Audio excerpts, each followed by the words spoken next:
हमारा लक्ष्य सिर्फ पश्चिम बंगाल में सत्ता का परिवर्तन करना नहीं है। यही एकमात्र उद्देश्य नहीं है। हम बंगाल की राजनीति को विकास केंद्रित राजनीति की तरफ ले जाना चाहते हैं। 5 साल बर्बाद हो चुके हैं।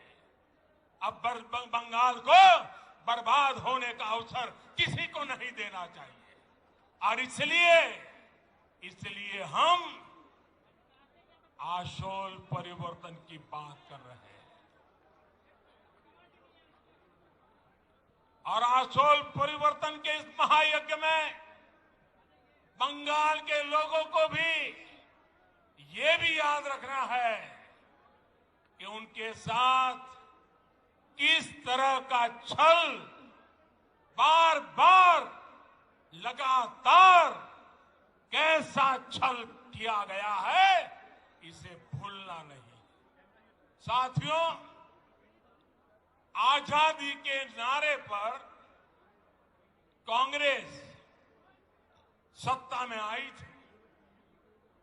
आजादी के बाद कुछ समय काम हुआ, लेकिन फिर बंगाल पर वोट बैंक की राजनीति हावी होती चली गई। इस राजनीति को वामपंथियों ने बढ़ाया और आगे लिया और वामपंथियों ने तो नारा दिया। आपको याद होगा, बंगाल के लोगों को याद होगा, वामपंथी क्या कहते थे?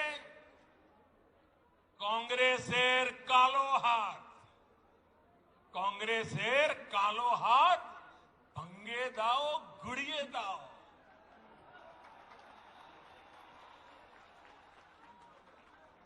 ऐसे ही नारों के दम पर वामपंथी सत्ता में आए, लगभग 3 दशक तक सत्ता संभाली।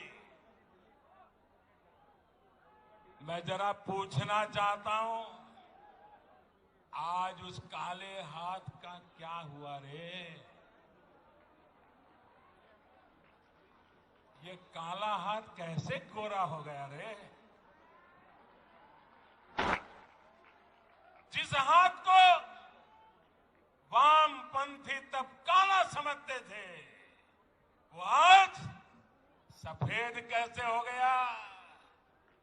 जिस हाथ को तोड़ने की बात करते थे, आज उसी का आशीर्वाद लेकर वो चल रहे हैं। साथियों, वामपंथियों के विरुद्ध ममता दीदी ने परिवर्तन का नारा दिया था।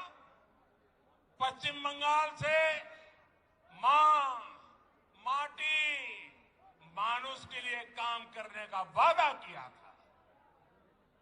आप मुझे बताइए, पिछले 10 साल से यहां की टीएमसी सरकार ने क्या सामान्य बंगाली परिवार के जीवन में वो परिवर्तन आया जिसकी बंगाल की जनता आशा करती थी? आया वो परिवर्तन? वो वादा पूरा किया? जो आपको कहा गया था वो किया गया? क्या किसान के, श्रमिक के, कर्मचारी के जीवन में वो परिवर्तन आया जो वो चाहते थे? आया क्या? क्या गरीब के जीवन में कोई परिवर्तन आया है क्या?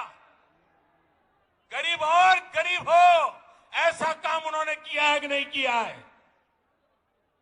क्या पश्चिम बंगाल के स्कूलों और अस्पतालों की स्थिति में कोई परिवर्तन आया है? क्या बंगाल के युवाओं के रोजगार की स्थिति में कोई परिवर्तन आया है?